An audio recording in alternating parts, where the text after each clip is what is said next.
நீங்கள் பார்த்து கொண்டிருப்பது நியூஸ் 21 செய்திகள். தமிழ்நாடு செய்திகளை உடனுக்குடன் தெரிந்து கொள்ள நியூஸ் 21 செய்திகளை பாருங்கள்.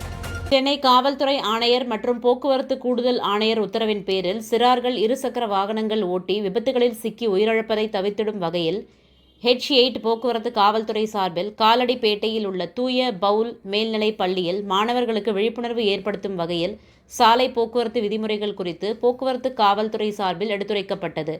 இந்நிகழ்வில் பங்கேற்று பேசிய வண்ணாரப்பேட்டை சரக உதவி ஆணையர் சீனிவாசன் அவர்கள் கூறியதாவது, இந்த விழிப்புணர்வு நிகழ்ச்சியானது மாணவர் மத்தியில் நடத்தப்படுவது ஏனென்றால், நீங்கள் உங்கள் உறவினர்கள் மற்றும் பெற்றோர் பொதுமக்களுக்கு சாலை விபத்து ஏற்படாமல் எவ்வாறு பயணிப்பது என்பது குறித்து எடுத்துரைக்க வேண்டும் என்பதற்காக இந்த பள்ளியில் இந்த விழிப்புணர்வு நிகழ்ச்சி நடைபெறுவதாக கூறினார். இதில் H5 போக்குவரத்து காவல் ஆய்வாளர் அண்ணாதுரை, போக்குவரத்து காவல் உதவி ஆய்வாளர்கள் பொன்குமார், வினோத், பழனியாண்டி, தலைமை காவலர்கள், முதல் நிலைக்காளர்கள் என பலர் பங்கேற்றனர்.